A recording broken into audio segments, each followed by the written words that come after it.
घर में रहिए, सुरक्षित रहिए और घर से ही अपनी पढ़ाई को जारी रखिए। तो अभी तक हम मैथ पढ़ रहे थे,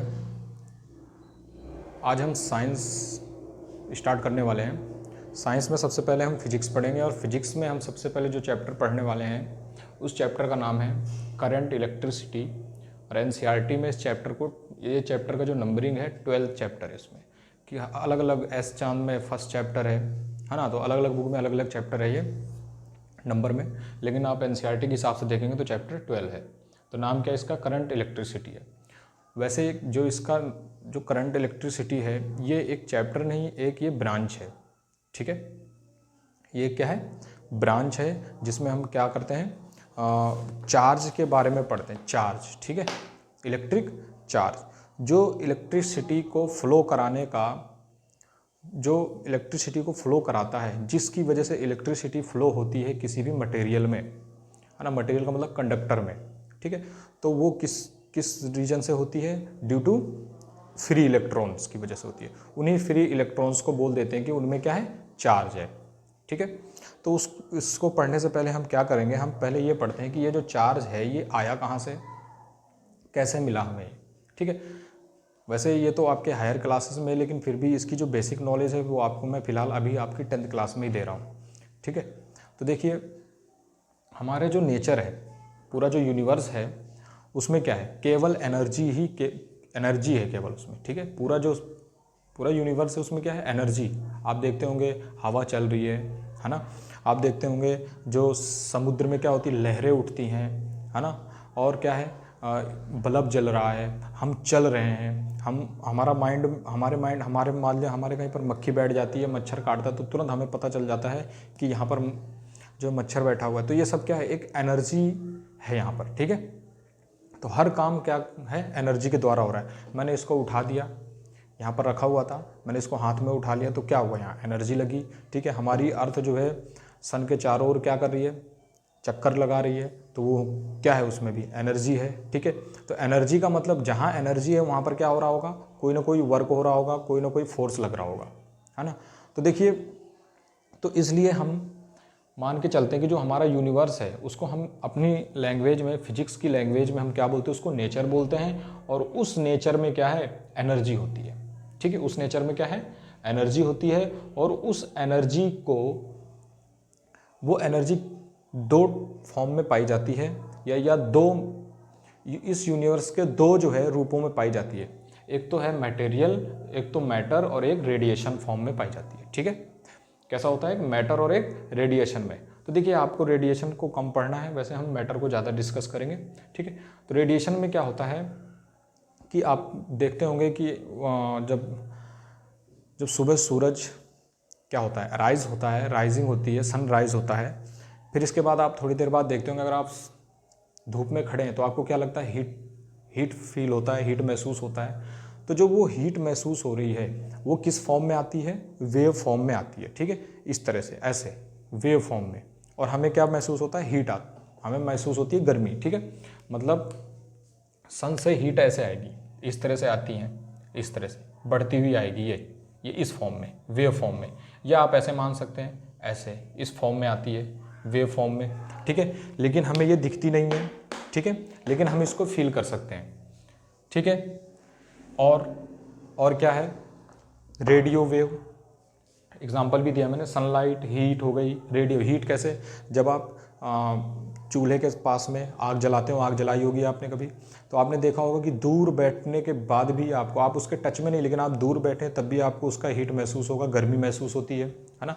तो वो किस फॉर्म में? हीट जो है वेव फॉर्म में आती है, ठीक है। तो वो जो वेव फॉर्म में जो स्प्रेड होता है वो रेडिएशन होता है, ठीक है। फिर radio wave giving energy to our mobile. हम लोग क्या करते हैं कि एक स्पेशल फ्रिक्वेंसी पे हम यहाँ से कॉल करते हैं, और दूर बैठा हमारा कोई फ्रेंड है ना, तो उसका जो फ़ोन होता है वो रिंग होना स्टार्ट हो जाता है। तो मतलब हमने एक यहाँ से एक स्पेशल फ्रिक्वेंसी ली, और उस फ्रिक्वेंसी पर हमने क्या किया? एनर्जी दी उसको, ठीक है। यहाँ पर हम क्या होता है, हम लोग कॉल करते हैं ना, कॉल करने से क्या होगा? इसमें जो मटेरियल, जो इसके अंदर जो है इक्विपमेंट लगे होते हैं, वो क्या करते हैं? एक वेव को क्या कर देते हैं? क्रिएट कर देते हैं, है ना। तो उस वेव को क्रिएट करते हैं जिसको हम बोलते हैं रेडियो वेव, ठीक है। उस वेव को क्रिएट करते हैं और वो वेव जो है उस स्पेशल मोबाइल पे जो कि टेक्निकली कनेक्टेड रहता है कि हाँ ये वेव वहीं जानी है, ठीक है, ठीक है। वो आगे चीज़ें हैं, बाकी हम जब 12th क्लास में पढ़ेंगे ना कम्युनिकेशन सिस्टम में, तब बताया जाएगा आपको। तो वहाँ जाके वो वेव हो जाएगी और उसको क्या कर देती है, रिंग कर देती है, लेकिन हमें वो दिखती नहीं है। तो इसका मतलब जो रेडिएशन होता है, जो वेव होती हैं, they do not have mass, shape, volume and can't be visible. उनको ना तो हम देख सकते हैं और ना उनमें मास होता है, ना शेप होता है, ना वॉल्यूम होता है, लेकिन फिर भी एक ये क्या है, एनर्जी है। और they can spread very fast, और ये बहुत तेज़ी से जो है फैलती हैं, जैसे कि 3 × 10⁸ मीटर पर सेकेंड। यानी जितने वेलोसिटी से यहाँ पर लाइट आती है उतनी ही वेलोसिटी से ये वेव भी फैलती हैं, स्प्रेड होती हैं, ठीक है। तो ये था रेडिएशन। अब देखिए जो दूसरा फॉर्म है एनर्जी का, वो होता है मैटर में, ठीक है। तो मैटर को समझते हैं कि मैटर क्या है, मैटर और पार्टिकल। मान लिया मैंने ये ले लिया, ये एक मैटर है। पूरा यूनिवर्स जो आप देख रहे हैं ना, इस यूनिवर्स में सब कुछ मैटर, जो कि आपको दिख रहा है, जिसका वॉल्यूम है, जो विजिबल है, जिसका साइज है, जिसका शेप है, वो सब कुछ क्या है, मैटर है, ठीक है। तो ये भी एक मैटर है। मैटर ले लो या इसका एक पार्टिकल ले लो छोटा सा, ठीक है। तो उस पार्टिकल का क्या होगा, एक मास होगा, ओपेसिटी होगी, साइज होगा, विजिबल होगा, शेप होगा, वॉल्यूम होगा और मोमेंटम भी होगा उसका, है ना, मोमेंटम होगा, ठीक है। अब देखिए, तो ये मैटर जो है हमें क्या करता है, ये जो मैटर है ये क्या करता है, इस मैटर में एक कैरेक्टरिस्टिक होती है कि the two characteristic in matter, these are two characteristic of in matter which responsible force applying, responsible force,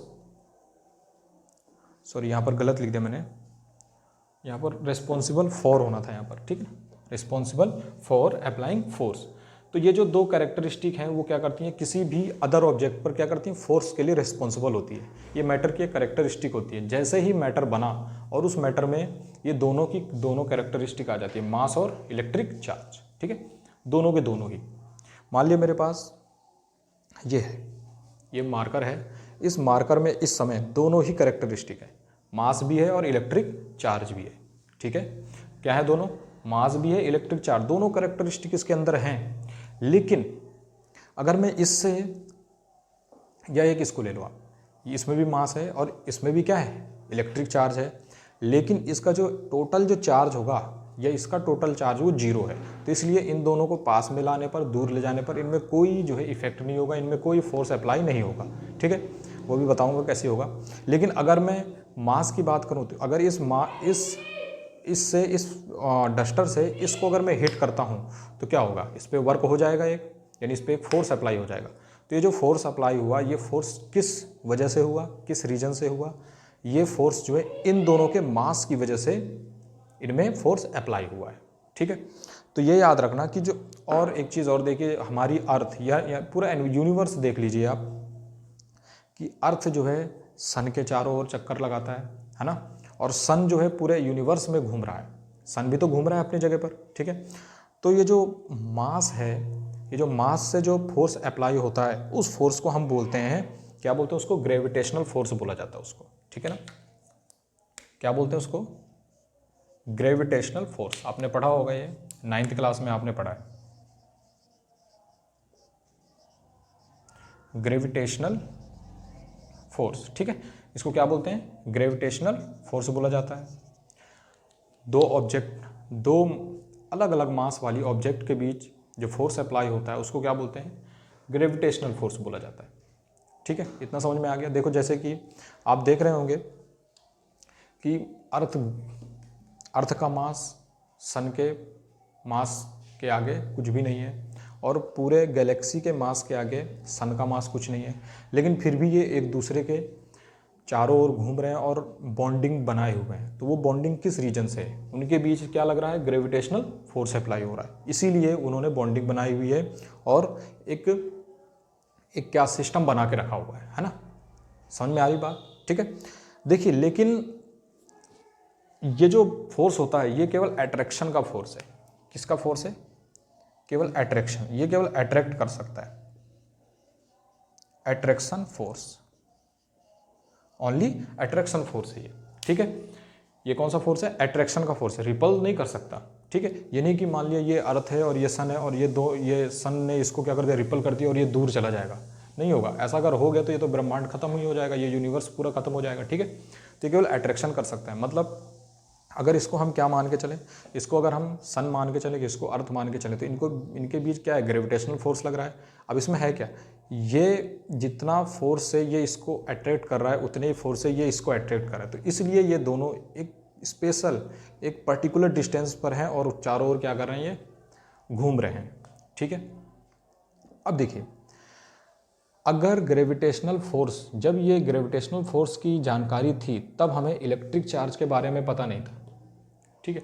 लेकिन जब साइंटिस्टों ने ग्रेविटेशनल फोर्स को पढ़ा और इसका जो है ऑब्जर्वेशन किया तो पाया कि इसके अलावा भी एक फोर्स है हमारे इस यूनिवर्स में जो इससे भी ज़्यादा स्ट्रॉन्ग है, ग्रेविटेशनल फोर्स से भी ज़्यादा क्या है, स्ट्रॉन्ग है, ठीक है।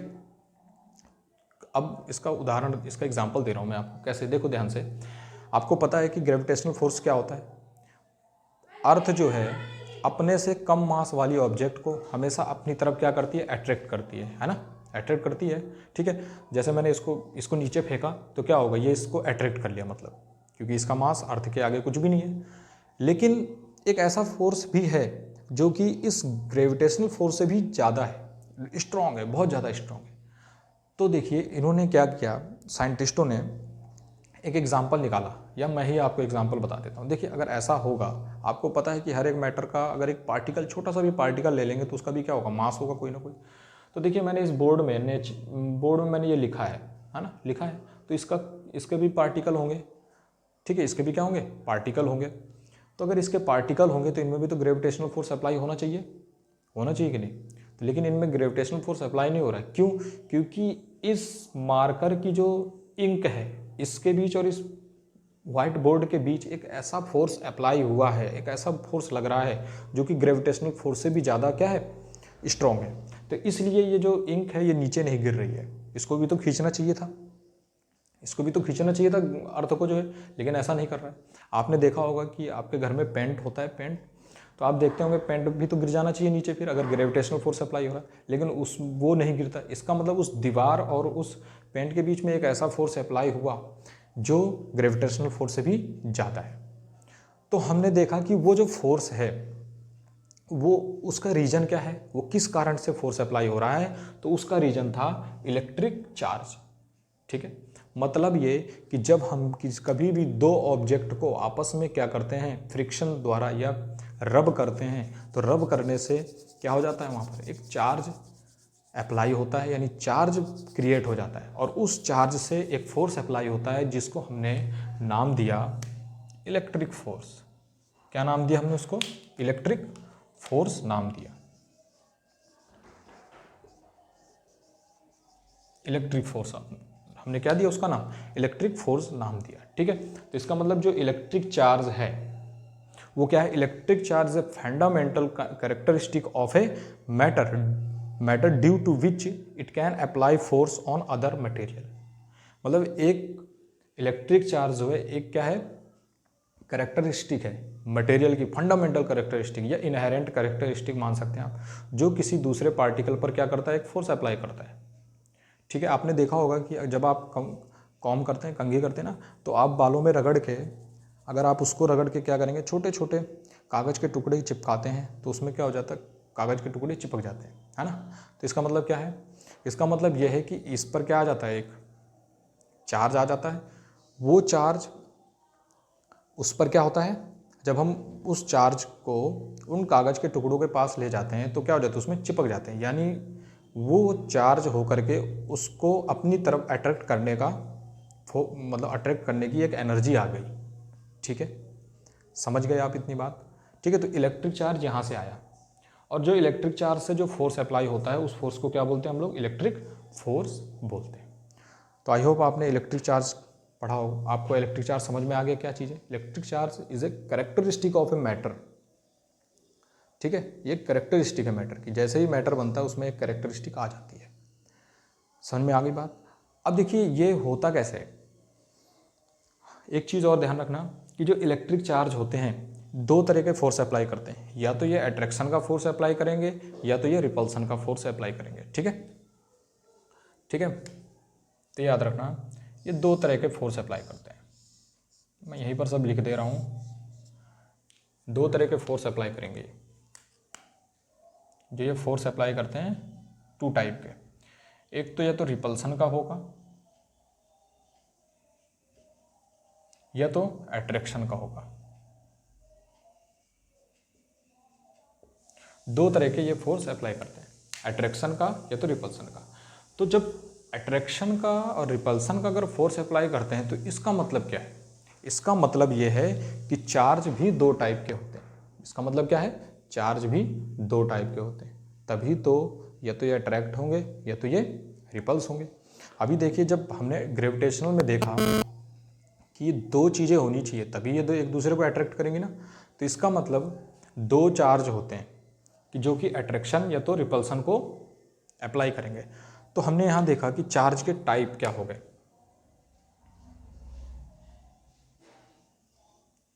Types of charge, types of charge. तो चार्ज के दो टाइप हो गए,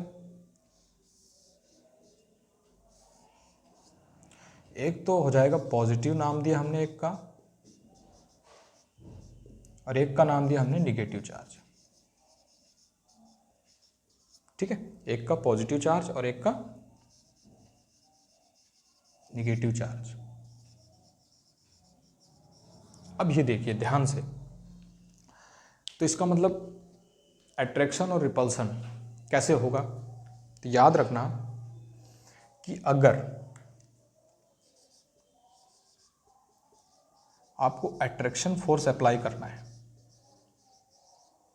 और रिपल्सन फोर्स अप्लाई करना है,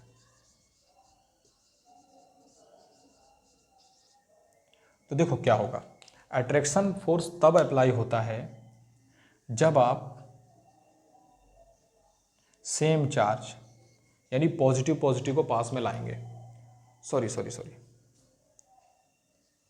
जब आप दो डिफरेंट चार्ज को पास में लाएंगे, एक प्लस एक माइनस, ये दोनों एक दूसरे को क्या कर लेंगे? अट्रैक्ट कर लेंगे। या ऐसा भी हो सकता है पहले आप माइनस को लेकर आ जाएं,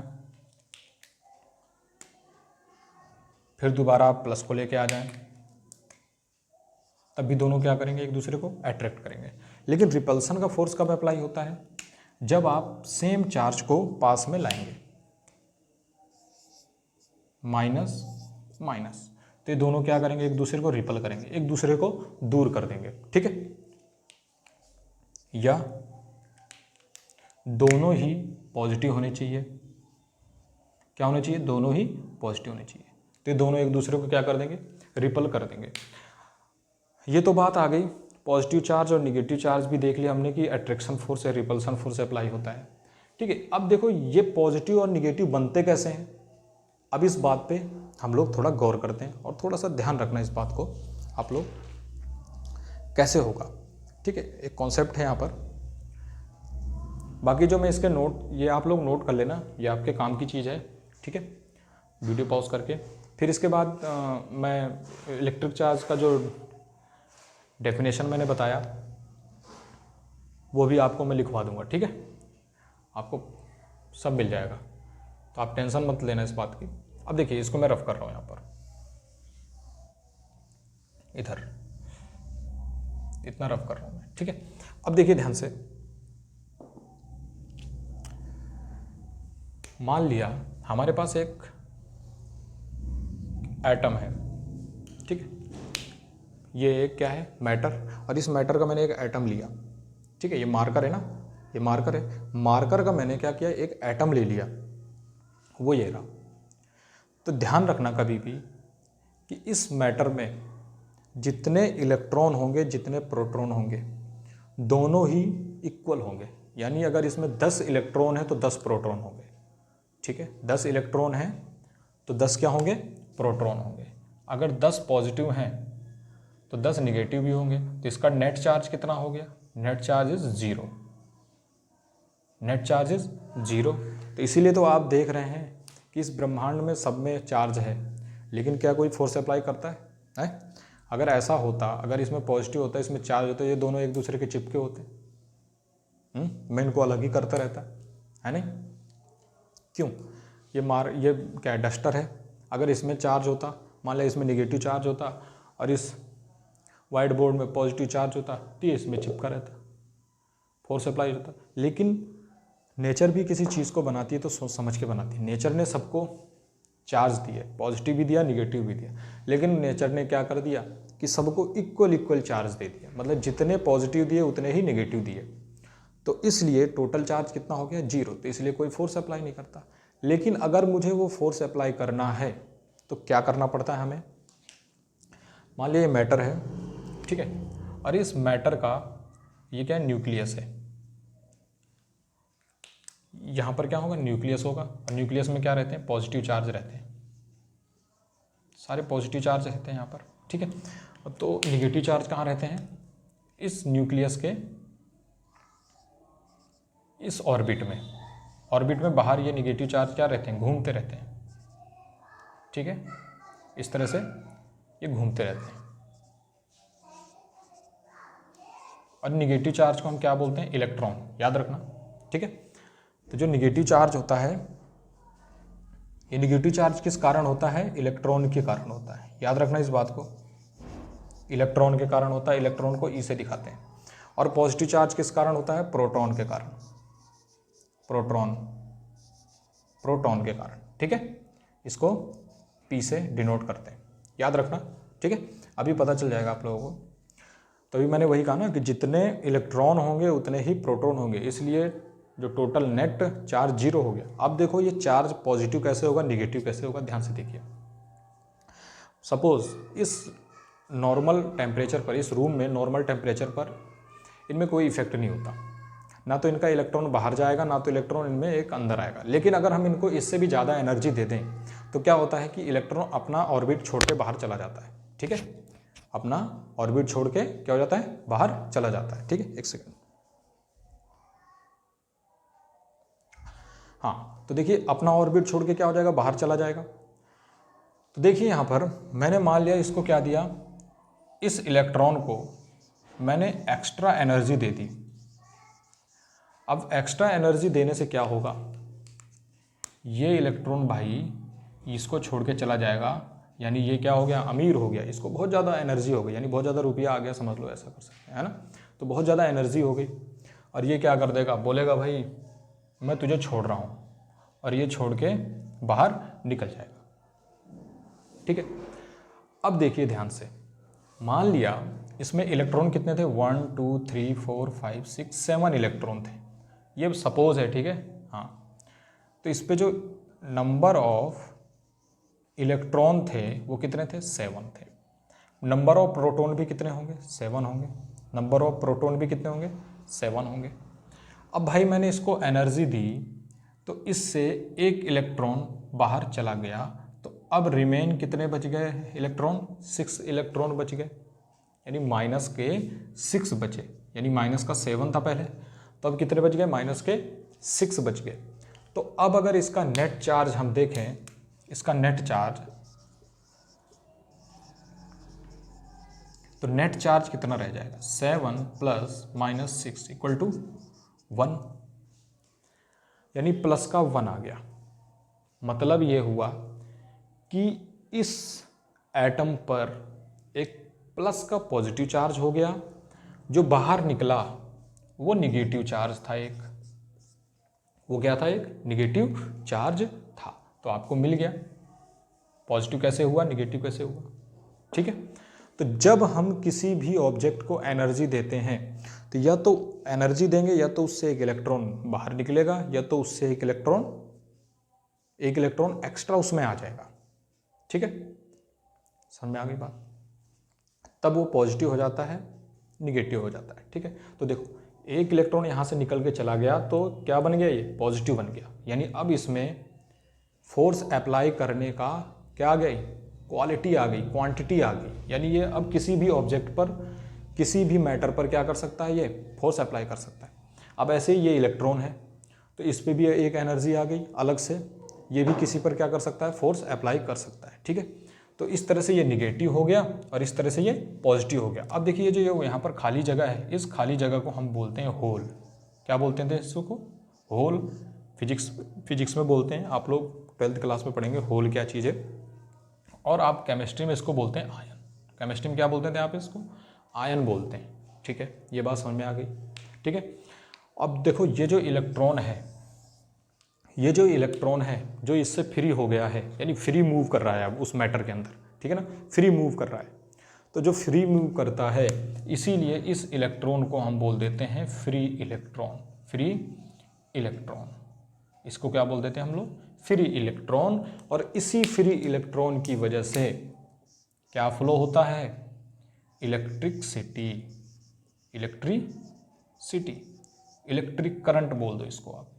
इसी की वजह से क्या होता है? इलेक्ट्रिक करंट फ्लो होता है इस फ्री इलेक्ट्रॉन की वजह से। इसका मतलब जो हमारे पास मैटर में हमने इस फ्री इलेक्ट्रॉन यानी इसके हिसाब से क्या कर सकते हैं, मैटर को 3 पार्ट में डिवाइड किया है। कंडक्टर है ना, नॉन कंडक्टर और सेमी कंडक्टर। ठीक है ना, समझ में आ गई बात? तो जो कंडक्टर होते हैं जैसे कॉपर हो गया, एल्युमिनियम हो गया, सिल्वर हो गया, तो उन सब में जो है, उन सब एलिमेंट में, उन सब वायर में, उन सब कंडक्टर में क्या होते हैं? फ्री इलेक्ट्रॉन पाए जाते हैं।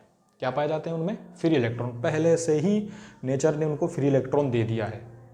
बस उन फ्री इलेक्ट्रॉन को चलाने के लिए हमें क्या देनी पड़ती है? एक एनर्जी देनी पड़ती है, एक पोटेंशियल देना पड़ता है, ताकि वो उस वायर में क्या कर दें? दौड़ना स्टार्ट कर दें।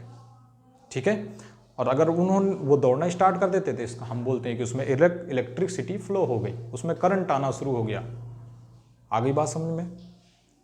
ठीक है, अब देखिए ये तो समझ में आ गया आपको, ये पॉजिटिव चार्ज हो गया और ये निगेटिव चार्ज हो गया। ठीक है स्टूडेंट, अब देखिए इतना समझ में आ गया आपको?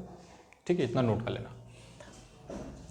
अब देखिए मुझे अब ये होगा कैसे? जब मैं इन दोनों को रब करूंगा तो रब करने से क्या होगा? इन इलेक्ट्रॉन्स का जो है क्या हो जाता है? ट्रांसफर्ड होते हैं। ये इलेक्ट्रॉन क्या होते हैं? ट्रांसफर होते हैं।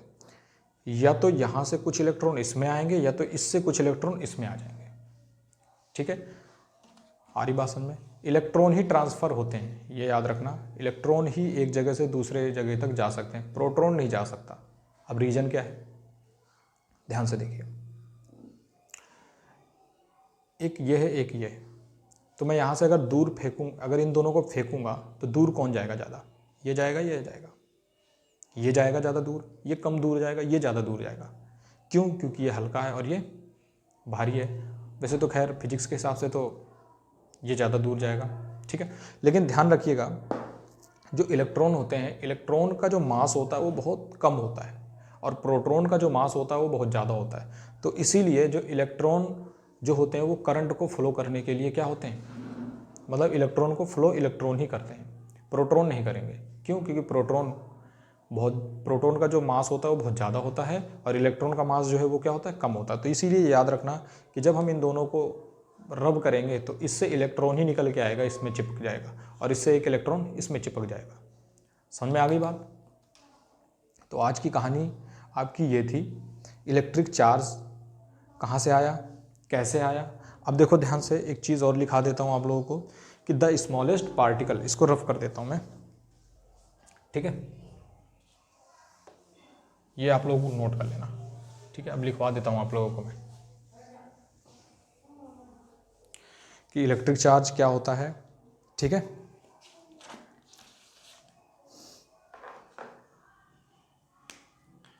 Electric charge is